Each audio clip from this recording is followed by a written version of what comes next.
nozīmē vārds izglītība un kas ir jēgpilna izglītība? Dāvi, tu esi mums gatavs. Tā. Es varu sākt, jā. Jā. Es varu sākt, tāpēc, kad man ir paveicies atrast tādu skolu un skolu tīklu Amerikā, kurai ir ļoti labi definēta misija un līdz ar to arī jēga.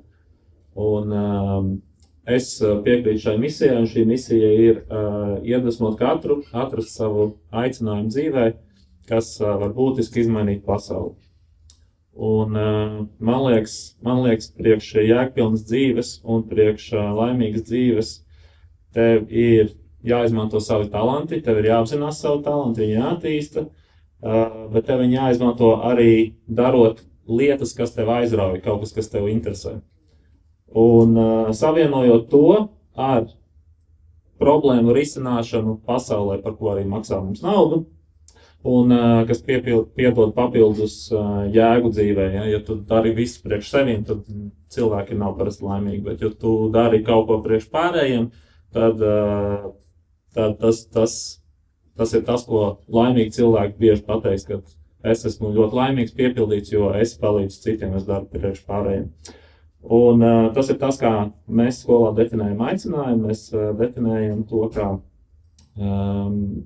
tu zini savus talantus, tu apvieno tos ar to, kas tev aizrauj, un tu to dari risinot kādu pasaules problēmu vai izmantojot kādu iespēju pasaulē. Un man liekas, tā ir jēgpilna dzīve, un tas ir tas, kur mums ir jāvirza izglītība.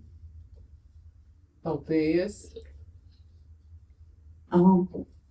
Man atliks vien papildināt, laikam, tie atslēgu vārdi jau tika nosaukti. Manuprāt, jēgpilna izglītība ir tad, kad bērns pats saskata jēgu tam, ko viņš mācās, kā jau iepriekš tika diskutēts, un man arī ir 8. 9. klase, un es katru vakaru klausos, kāda jēga man šito ir mācīties tagad. Un, kad bērns redz, ka tas, ko viņš iemācās, nevis tādas ļoti mazas nianses, ko viņš tiešām pēc tam nekad dzīvē neizmantos, bet to kopējo kontekstu, ka viņš māk salikt kopā to puzli, kas viņam pēc tam būs dzīvē, ka viņam rodas spriestspēja, kritiskā domāšana, viņš izsver, jā, šis man ir ļoti noderīgi, kaut vai tā pati prezentācija prasme, šo es varēšu izmantot pēc tam tālāk, bet kaut kādas mazas nianses iegaumēt no galvas, ko tiešām 2 stundas pēc kontroldarba viņi reāli vairs nezina, un es esmu skolotājs, mācu 11. klasi, es zinu, ka viņi nezina 2 stundas pēc kontroldarba neko, viņiem pilnīgi blackout ir. Un tātad šī jēgpilnā izglītība ir tas, ka bērnam rodās šī nākotnes prasme, iedvesma, ceļš, un pats galvenais viņi skolas posmā 1 līdz 12 nenokauj savu vēlmi mācīties vēlāk, jo arī to es redzu kā skolotāji, ka viņi pelēkām sejām atnāk apsēžās un viņiem vienkārši neko vairs negribās. Līdz ar to jēgpilnai izglītībai ir jābūt iedvesmojošai, motivējošai, ka bērns jūtas laimīgs, viņš grib iet uz priekšu, viņš redz, ko viņš dzīvē attīstīs. Jā, varbūt jau saskata savu misiju, savu aicinājumu, bet pats galvenais nezaudē vēlmi mācīties tālāk.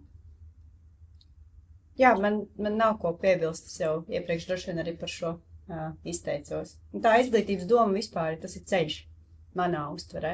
Ceļš visa mūža garumā. Būtu ļoti labi to tādā žargonā izsakoties, nesačakarēt pirmajos 12 gados, tad, kad tas viss sākas, un tad tev ir vēmiens uz visu atlikušo mūžu vispār pie mācību grāmatas sēsties klāt, jo tu atceries tos laikus, kur tu pa naktīm darīja kaut kādas bezjēdzīgas lietas, kuras tu pēc tam uzreiz atkal aizmirsi. Bet vismaz tev ir laba atmiņa. Jā, nē, es ticu, ka tā ir tāpat, viņi tāpat sāks palikt slikti. Ir jāatrenē arī visu mūžu. Tad rodās loģisks patiesībā jautājums, tad, zināšanu iekalšana, tad tas varētu vēl klasificēt kā vairāk bezjēdzīga darbība nekā jēgpilna darbība, ja viņa ir vienkārši plika. Šeit rodās, kāds ir skolotāja loma tad tādā gadījumā vispār šajā izglītības procesā? Jā, tagad es teikšu, kā man šķiet. Man šķiet, ka es nesaku, ka absolūti visas tās zināšanas, kas ir mūsu standartā un skolas programmā paredzēts, ir kaut kas pilnīgi nevajadzīgs un nelietojams, un tur vispār neko nevajag mācīties. Tā nav taisnība. Jautājums ir par skolotāja prasmi tev pastāstīt, kādēļ tas ir svarīgi, ja? Un sasaistīt to ar to savu ikdienu, sasaistīt to ar to, ka pēc tam bērnam, ka lai viņam nav šādi jautājumi, kādēļ man to vajag, jo, nu labi, es varbūt nesaku, ka tev obligāti vajag zināt visas pupelīšu sugas tur kaut kādas, ja, bet ir daudzas lietas, kas ir svarīgas, un es tieši tagad nesen par šo aizdomājos, es nezinu, vai jūs zināt, bet tik tā kā ir tāds trends, jaunām meitenēm pirkt kaut kādu tur kosmētiku, kas galīgi nav viņas sejas ādām piemērota. Jaunietēm pusaudzēm, 12, 13 gadu vecumā kaut kāds tur absolūtākais. Labi, es varu būt priecīga, ka mana meita teikt, kas tu mēs šitādus, nē, tie tur muļķi, kas to dara, ja, bet ne par to stāst.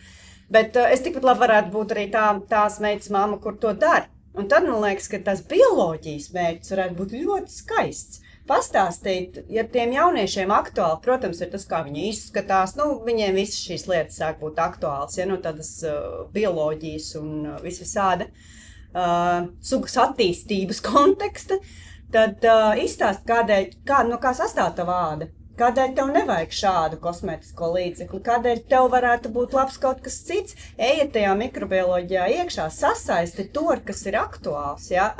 Un tas ir tas skolotāju uzdevums, nevis vienkārši paņemt mācību grāmatu un iet cauri tām tēmām, kas tur ir sarakstīta, bet sasaistīt to ar to cilvēku ikdienu, jo izglītība ir, es nezinu, kur tu vēl vari iemācīties dzīvi, ja ne skolā. Tev nav laika citur to darīt. Tu pabeigsi skolu, tev jāsāk dzīvot. Ja, tad līdz tam tev vajadzētu būt apgūšana, dažādas prasmes un arī to informāciju, ko tev vajag. Tā sasaiste. Manuprāt, tas skolotāja galvenais uzdevums ir sasaiste un tad iedot brīvas rokas meklējumiem un vadīt šajos procesos. Paldies. Līta, vai papildīt? Vai mūs labi dzird aizmugurē? Es varbūt arī varu bez mikrofona. Es vēl teiktu, ka skolotājiem ir jābūt tādam kā līderim un iedrošinātājiem. Es šo arī ļoti daudz redzu. Man atnāk citreiz jau redzu sašķrucis, tas bērns ir, un tad mēs vienkārši meklējam šos risinājumus kopā. Es nezinu, kā dzīves pavadonis posmā 1 līdz 12. Skaidrs, ka mazākās klasēs tas ir vairāk, viņš uzņemās šo atbildību, jo bērns aug lielāks, jo skolotājs atbildību vairāk nodod bērnam un dalās ar saviem padomiem, dalās ar savām zināšanām, bet principā viņš ir tāds kā vadītājs līderis, jo bērns jau mācās pats, un mums jau vienkārši ir jāiedvesmo bērni mācīties un apgūt šīs zināšanas. Mēs jau nevaram viņu vietā iemācīties, nekā skolotāji, nekā vecāki. Tāpēc tas, ko mēs varam darīt, ir rādīt šo labo piemēru, un patiesībā es godīgi teikšu, es ļoti daudz mācos no bērniem, jo viņi tik daudz jau zina, ko es nemaz vēl nezinu. Un man ir patiesībā tāds brīnišķīgs, ļoti pateicīgs priekšmets ekonomika un uzņēmēja darbība. Tad mēs tur varam izdiskutēt, mēs esam uzņēmumus veidojuši un par investīcijām, respektīvi mēs diezgan atejam arī no tās tā kā oficiālās skolas programmas, tieši caur to, ka viņiem tas interesē un lai viņi attīsta tās savas intereses tālāk. Dāvi, tev noteikti ir ko piebilst, jo tavā skolā skolotājiem nav vispār. Bet jā, vārdā skolotājs nav, un mēs viņu saucam par gidiem. Mēs viņu saucam par gidiem, jo viņiem ir galvenais uzdevums padarīt sevi nevajadzīgs. Tas nozīmē, ka viņi strādā kā mentori, viņi strādā kā iedvesmotāji, viņi strādā kā atbalstītāji, viņi strādā kā cilvēki, kuri dod izaicinājumus skolāniem, bet viņiem ir pašiem jātiek galā ar savām problēmām un pašiem jāmācās. Tā kā viens no mūsu skolas mērķiem ir iemācīt mācīties, un šitais ir viens no veidiem, kā mēs nodrošinām, ka viņi iemāca mācīties. Un tad tas gala rezultāts ir ļoti skaists. Ja viss izdodās, un tas skaistais rezultāts ir, kad mēs vairs neesam vajadzīgi. Un tad tie cilvēki, kas tur pabeidz vidusskolu un nezinu, ko darīt darbā, vai ne, bet tādi cilvēki neeksistē, jo viņi viņi māca atrisināt savas problēmas, viņi māca uzlikt savus mērķus, viņi māca sasniegt rezultātus, un viņiem tas būtu jāmāk pirms vidusskolas beigšanas. Tas ir tas, ko mēs varam iemācīt, un tas ir tas, kas mums jādara kā skolotājiem. Zani, tu ļoti skaisti pateici, ka skola, tas posms ir tas, kur tu iemācies kaut ko par dzīvi. Vispār dzīvi kā tādu, tu tur sāc uztvert. Vai tev ir arī tāds skaidrs redzējums, kas ir tas, ko klasiskajā izpratnē, ko bērns iemācās skolā par dzīvi, par sevi pašu? Un ko viņam, kas būtu tas, ko patiesībā mēs kā pieaugušie, kā vecāki gribam, lai mūsu bērni apgūst par dzīvi un par sevi caur izglītību? Man liekas, ka ar šo gadu tu skolā ļoti labi iemācies to, ka nedrīkst kļūdīties. Jūs zināt to, ka nedrīkst tos eksāmenus, kontrolierus pārrakstīt, ja? Ar šo gadu. Un es tieši pirms nedēļas biju Oslā, tur bija Eiropas Montessori kongress. Starp citu, nākamgad būs Latvijā lielais nāciet, tas tā. Un mēs bijām pieredzes apmaiņas vienā braucienā, un es metro atpakaļ ceļā sarunājos ar vienu sievieti no Nīderlandes, un es viņai teicu šo situāciju, kā tagad ir mūsu skolās. Viņa saka, bet kā tad ar pieredzes gūšanu, kā tad ar iespēju kļūdīties? Un saka, mums uz to saka, ka ārsti arī nedrīkstot kļūdīties, un ārstam tu neļausi 3 operācijas taisīt. Viņa saka, bet viņiem ir 11 gadi. Kad tad? Un tas ir arī mans, ja? Kad tad tu kļūdīsies? Tu drīksti savā dzīvē pieļaut kļūdas, no kurām tu mācies līdz 6 gadu vecumam. Tālāk vairs ne. Ja? Tālāk viss ir tā kā pa īstam. Un par savām kļūdām tu dabūsi tos savus vērtējumus, kas nosaka tavu vērtējumu, kas tevi pateic par neiecietīgu un visādi citādi konkurējošu un sacensības vērstu cilvēku. Un manuprāt, tas ir ļoti, ļoti skumji, jo uz kļūdām, tas kā es to redzu, ir jāskatās kā uz mācībām. Kļūda ir normāls izaugsmes process, un tādai pārliecībai būtu jābūt mums visiem, un nevajag to jau skolas laikā pataisīt par tādu kaut kādu šausmu, kad dabūju vienu savu trīnieku, līdz tam tev bija 8. matemātikā, vienā kontroldarbā kaut kas izslēdzās, sliktāka diena bija, sāpēja vēders, galva nezinu, kā pusaudzībā mēdz būt, un viss, tā ir tava gala gada atzīme tagad izdalīt uz pusēm. Tu visu gadu esi labi mācījies. Un vienu kļūdu izdarīji. Un tev ir 16.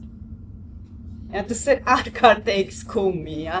Jo, ja es būtu ķirurgs un man būtu ļoti slikta diena, piedodiet, es atceltu operācijas. Un es ceru, ka jūs arī. Ja? Bērns nevar atcelt. Būt godīgiem pret sevi un pret Tieši tā. apkārtējiem. Un tad kas ir tas, ko iemācās par dzīvi bērni Montessori pedagoģijā? Jā, tā sanāk, ka šeit esmu Montessori pārstāvis, bet mans mērķis nav šeit reklamēt vienu konkrētu metodiku, vienkārši par savu pieredzi vai drīzāk dalīties, vienkārši izzināt, jā.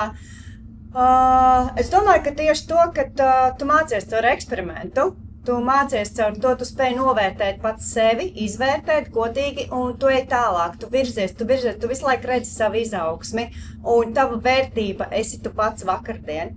Ja, tas ir tavs mērs, ne tik daudz, ko tev ārā kāds pasaka. Tas ir tas, ko Emīlija saka, kad parastā skola nokauj individualitāti. Tu neesi nekas, tu esi reitings, tu esi atzīme. Montessori skolās cilvēks paliek par vērtību arī tad, ja tu šodien nemācēji to matemātiku, bet parīt varēsi.